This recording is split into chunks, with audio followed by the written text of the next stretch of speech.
Hello everybody, this is a segment from Hamza's Den Arena episode 67 that was broadcast on Friday the 26th of January 2024. There are several issues raised in this discussion between this caller and the panel. I'm going to focus on one discussion in particular, Hamza's lack of understanding of what information is. It starts with Chris trying to steer the conversation back to evolution. But we're pretty far from evolution. My point was, we can observe variation in the population. And how did that variation get there? I can look at someone from China, for example, and they have different genetics than me, no matter. Chris, we've got no issue with adapting to environments. We've got no issue with that, yeah? The issue we have is the idea that man used to be a fish, and prior to that he was some kind of amoeba, and prior to that he was a single cell, and prior to that he was some kind of magic custard. Yeah, this is what we have an issue with. Why would you have an issue with that? There is plenty of evidence for human evolution from its earliest origins. Maybe you don't want to understand science because of your dogma.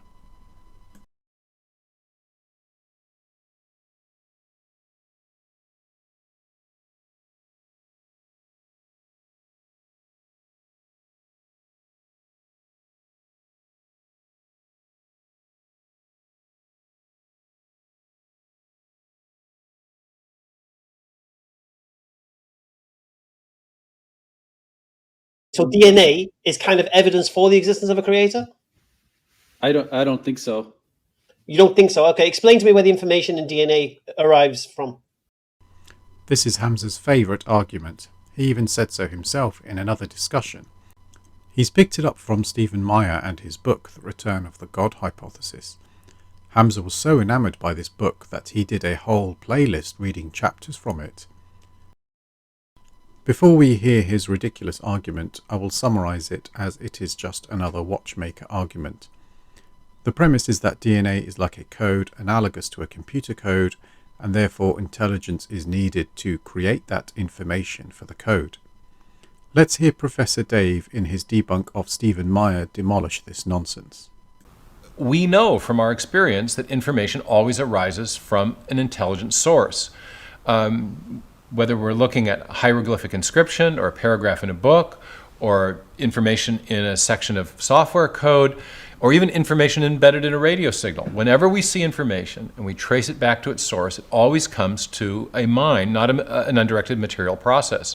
He wants the viewer to believe that information is a material substance that needs to be forged by intelligence, rather than what it really is, a pattern or sequence of items. If nucleotides polymerize to form a nucleic acid, and that sequence acts as a template for the synthesis of another molecule, it's information. It's just a word we use to describe something that exists, and it has zero implications toward intelligence. Just from the structure of the molecules. No. Where does the information come from? The coded information, the type of information we see in a blueprint to a building or into a computer program. Where does this information come from? He's trying to create the equivalence between DNA and things that we know are man-made, like a blueprint for a building. That way he thinks he can persuade people into believing that DNA was created by an intelligence. In reality, DNA is composed of base pairs. These form through simple chemical bonds. During replication of these strands of nucleotides, mutations can arise. These lead to changes in an organism's characteristics, which can be selected upon by evolution. For Hamza's analogy to work, he would need to demonstrate how, for each and every change in the DNA, that there was a guiding entity with the intention of altering that information. So Hamza, can I just ask you a question on that point that you're asking to clarify for hope maybe helps me and helps Chris. When you say where's the information that comes in the DNA, is it like you saying if you got dots and dashes, where does the information come from to tell us that it's Morse code and the meaning of those dots and dashes? Is that what you're analogizing? Yeah. So the analogy is the analogy I like to use is the blueprint to a building. That you cannot have the building without the blueprints to it. Yeah, and the blueprints don't just appear. We know that they're the result of something intelligent. The DNA coding that tells the cell what it's to become is the same equivalent of a blueprint to a building. It's coded information. Yeah, but also the dots and the dashes. When you look at dots and dashes don't tell us anything about information unless you know Morse code. And if you know Morse code, then you need an informed person to know how to write the dots and dashes to communicate information. And then you need a person who has intelligence and knowledge of Morse code to be able to interpret that. So the information comes before the dots and the dashes. Yes. So the DNA is, your 4 base pairs, and the DNA in these 4 base pairs produces these gene sequences. The gene sequences in and of themselves don't tell us anything. The matter doesn't tell us anything. The atoms don't tell us anything. But the particular arrangement creates an abstract information that tells the cell and whatever what it needs to do. The information, there's an information, and it's an abstract information like language or like Morse code. So Sharif has given a rather sophisticated answer, which is much more nuanced than the kindergarten level stuff from Hamza. Information is the interpretation of that which may be sensed, or their abstractions.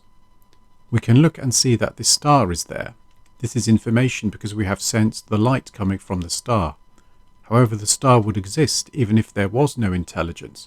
So intelligence is needed to interpret the information, not to create it. Okay, whenever you see this type of information, coded information, is it ever the result of something that's not intelligent? I would say life, DNA. But when do you know, in your human experience, have you ever seen coded information that can be demonstrated isn't the result of something intelligent? No. No. Okay. So when we see the same type of information in DNA, our human uniform experience tells us it's the result of something intelligent. Because we know of no other way. We know of no other way for this information to arrive other than that. We do, as I've explained already in this video. I've included links in the description to further videos for anybody wanting to explore further. Asking you, as an atheist, where does the information in DNA come from? Mutations and, other types of... Hamza, Assalamu alaikum, brothers. Assalamu alaikum, brothers and sisters. Wait, I don't understand. It's if you have... Okay, what do you mean by mutation? What do you mean by mutation? Mutation is a change or an addition of information to the DNA strand. Change so of it's what? adding, it can be making the DNA longer. It could be mutation is a change of what? The molecules, which is no, you didn't say that. What did you say? It's a change of what? Information. You said the change of information, didn't you? Yeah, but what is information? Right. So where did the original information come from? It came from the first life when it started. So whatever the first. Where did it come from? It was a sterile universe. Where did this information come from? God didn't reach down and plop a little cell on the ground. I'm asking you how it didn't get there. I'm asking you how it did. Let's hear an expert try to explain this. Stated Clearly presents... What is the RNA world hypothesis?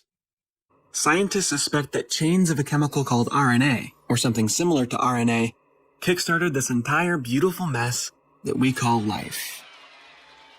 While many details have yet to be worked out, the RNA world hypothesis is the simple idea that somewhere on our early planet, perhaps in a tide pool or hot spring, the Earth's chemistry was producing random chains of RNA.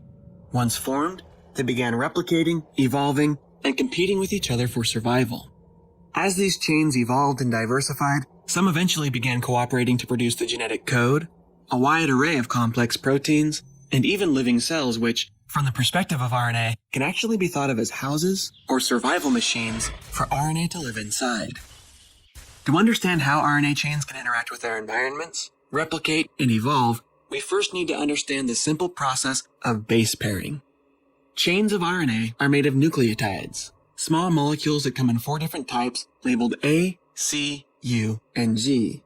The backbone atoms of a nucleotide, shown here as a yellow bar, can form strong chemical bonds with the backbone atoms of any other RNA nucleotide. This means that different chains can have completely different sequences from left to right. The parts we call the bases of nucleotides, the colored sections labeled A, C, U, or G, are attracted to other bases sort of like a magnet, but they're selective about who they will stick to. G selectively pairs with C, A selectively pairs with U. When bases find their matches and stick together, we call it base pairing.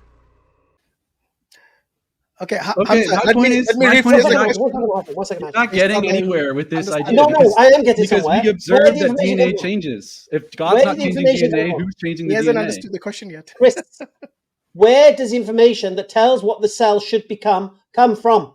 Your parents, the cells that it came from. That this DNA is copied. I told you How you do didn't how do you understand the exist? question. You Did got I it from not? your Are you parents. serious? Let me give You it a got it try, from your inshallah, Hamza. parents. Your parents. Yeah, you got your DNA from your parents. You don't think you got your DNA from your parents? We're Yeah, but talking about the first that's not the cell. question he's asking, Chris. He's asking you about the basic, I think the brother Sharif actually mentioned this, but let me just tell you in a different way, perhaps. Yeah. So if I asked you that there was a random word written on a beach, No, let's stay to DNA. Let's just stick to where did no, you no, get your DNA from? this is all about the DNA. Hamza, where did you get your DNA from? I need to build the premise because I'm asking you in a You have a different way. mom and a dad? Wait, Chris, hold your horses. Just listen to this.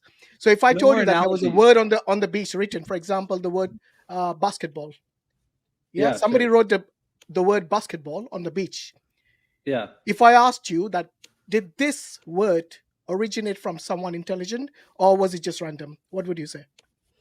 I would say it originated from someone intelligent. Good. Now, coming back to the DNA, in Yeah. every one of the 100 trillion cells that we have in our body, both you, myself, everyone here, yeah, there is a longest word that has ever been discovered. You know what that is?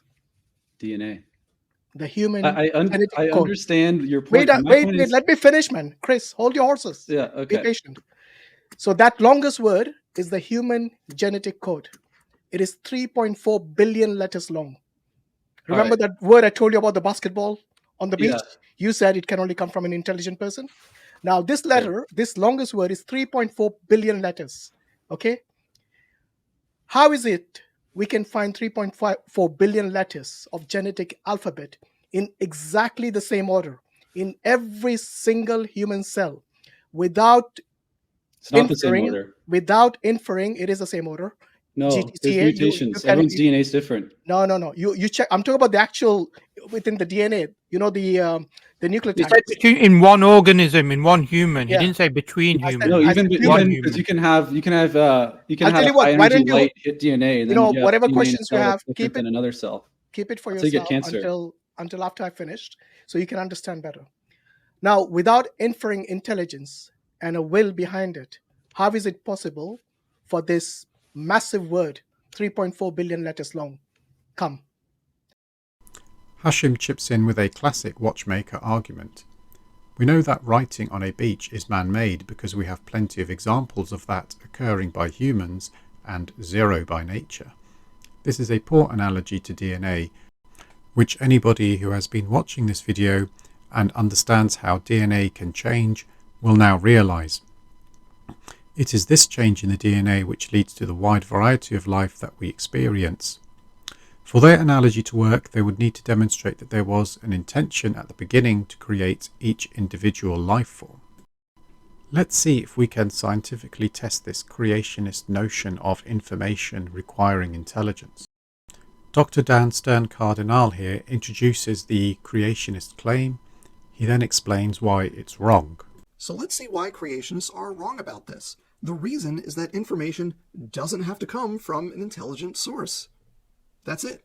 That's the counter-argument. We have direct experiments that show you can generate functional biological information from non-directed processes, which is to say, without an intelligent source. I have 2 papers to show you that back up this claim. The first is Nimi et al. From 2017. Random sequences are an abundant source of bioactive RNAs or peptides. In this experiment, they generated random RNA or polypeptide sequences and found that a whole bunch of those randomly generated sequences will have some biochemical activity, which is to say, they will contain biological information. The second study is from Yona et al. It's from 2018. Random sequences rapidly evolve into de novo promoters. Randomly generated sequences and mutation are undirected processes, again showing that you can get biological information without an intelligent source. Creationists, of course, have responded to the counter-arguments for their claim. The most common thing they will say is, well, those experiments were intelligently designed. But that doesn't get around the problem. Of course, the experiments were designed, but in order for creationists to be right that the experiments don't show what I just said they show, they need to demonstrate that the sequences that were generated in those experiments were predetermined somewhere in the methods. So, creationists, show me. You have the methods. I link the experiments down below. Go through the methods and show me where those sequences, the specific sequences that they found with biochemical activity, show me in those methods where those sequences are predetermined. That's what you need to do in order for this supposed rebuttal to make sense. But you can't do that because the sequences were not predetermined. They were the result of undirected processes. The other thing creationists will say here is, well, that's not information. Yes, it is. That's exactly the type of information you're talking about. We're talking about nucleotide sequences and peptide sequences. This is exactly the kind of information that creationists are talking about. So, in summary, creationists claim that genetic information can only come from an intelligent source, but experiments directly show that this claim is false. So, does information require intelligence in biological systems? No. That is a creation myth. Will Hamza now give up on his favourite argument? Almost certainly not, but I hope you can all now see through his nonsense. Thank you for watching, and please let me know what you think in the comments section.